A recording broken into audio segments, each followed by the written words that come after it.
State Senator Dave Syverson on the line with us. Senator, good morning to you. Good morning, Riley. How you doing this morning? Well, another wonderful day in Rockford. It is a little on the overcast. Are the wonderful days in Rockford better than the spectacular days in Springfield that we hear about so much? Hey, I tell people the worst days in Rockford are still better than the best in Springfield. So, Well, and a sad day in Springfield and throughout the state with the passing of Illinois comptroller Judy Baar Topinka. You guys worked together for a very long time. Long time, 21 years. So I served with her in the Senate, and then worked with her when, obviously, in her current role, and she was also involved in the party when I was on the state party board. So, she was one of a kind.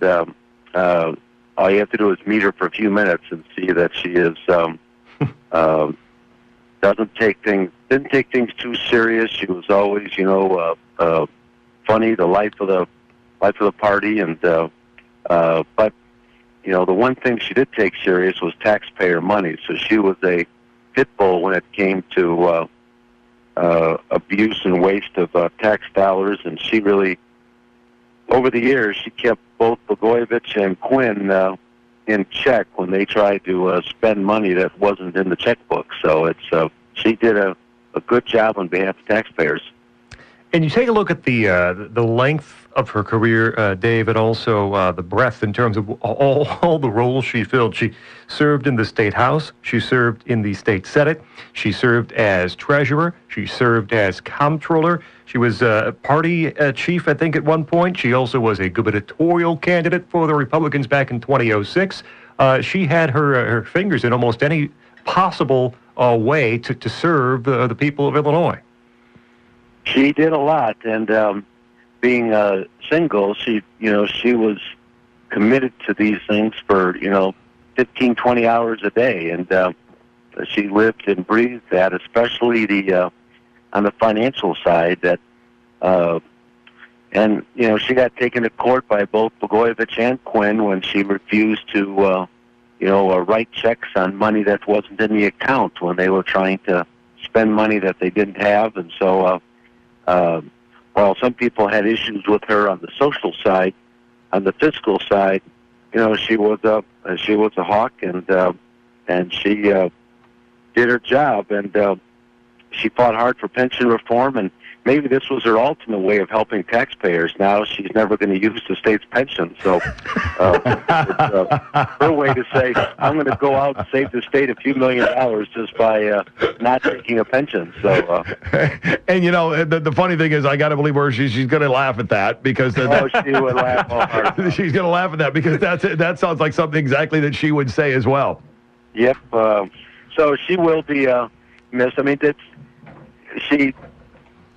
For a lot of years, she between smoking and going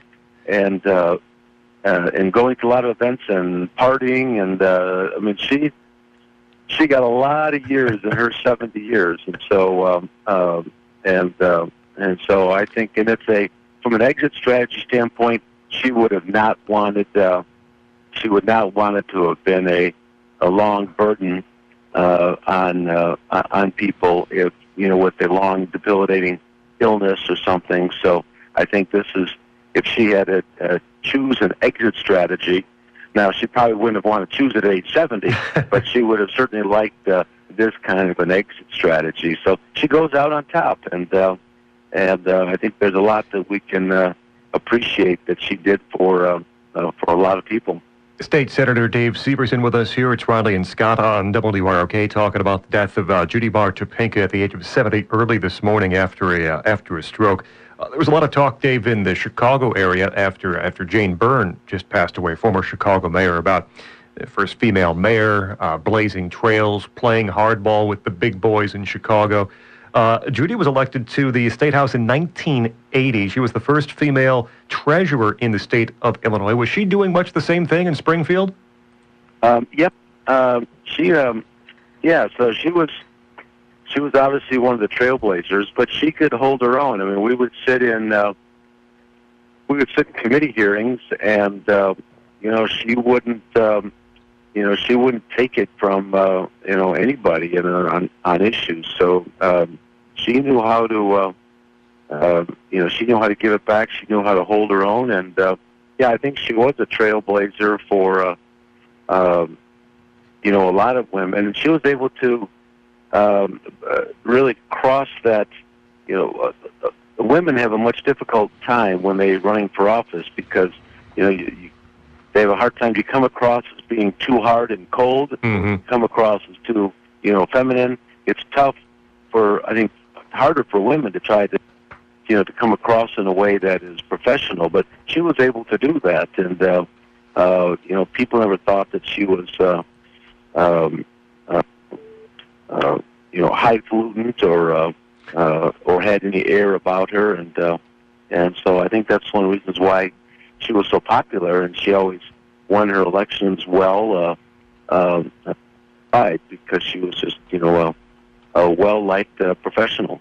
And always gave off the vibe as being, a real person. What you saw is what you got. It wasn't, hey, I'm here in your green room. I'm going to throw on my public persona. The minute the microphone is off, I'm going to be a different person. We had her on the show a bunch of different times, and we're interrupted by dogs in the background multiple times.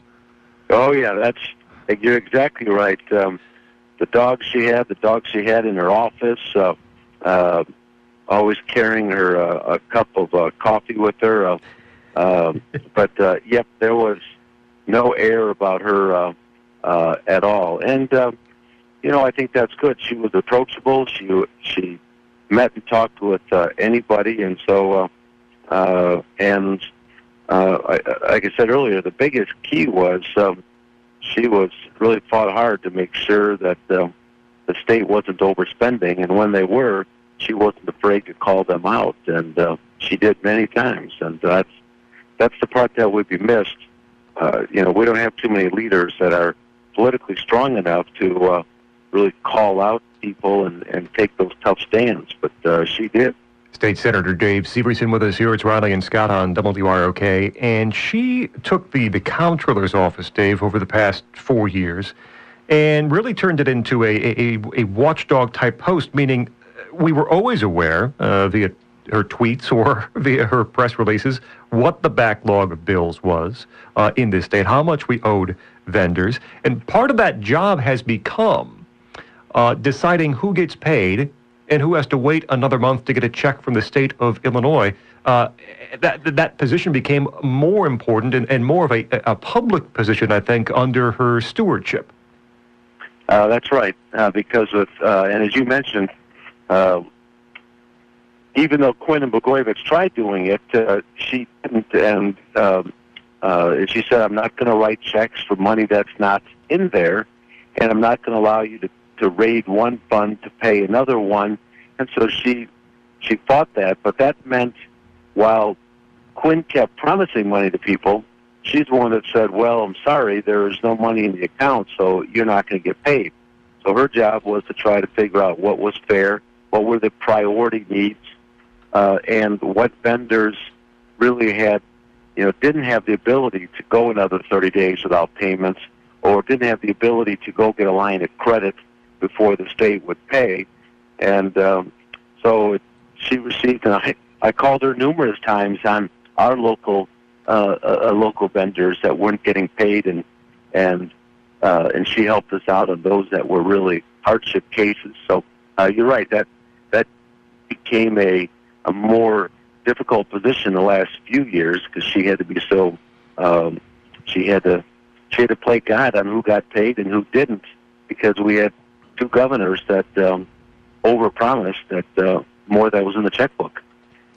Tell us a little bit about, on the personal side. I love the Rick Pearson's piece in the Tribune talking about playing the piano, the guitar, the accordion. One said she would polka with anyone, anytime. Have you been a polka partner? Oh, I polkaed. At a couple of the Republican national conventions, so there'd always be a big Republican party in the evenings, and her being from the Polish background got big into polka, and she actually had an accordion, and so she would play the accordion and dance. And like I said, there was no air about her. She just liked to have fun, and she made fun of herself as much as anybody else, and had no problems, being the brunt of her own jokes. And so it was kind of refreshing, because even people that disagreed with her on issues, they knew that what they saw was what they got, and she was always honest and told you exactly how she stood on issues. And when the politics was over, the fun would begin, and it didn't matter which party you were with, or if you disagreed during the day in the legislature. At night, that everyone were just citizens of Illinois, and so let's go out and have fun. And so she had lots of fun for 70 years. So I think all that extra fun probably caught up to her. So she probably had 90 years worth of fun in 70 years. State Senator Dave Syverson with us here, just another minute or two. It's Riley and Scot on WROK. We got to ask the political angle on this, which is what happens now.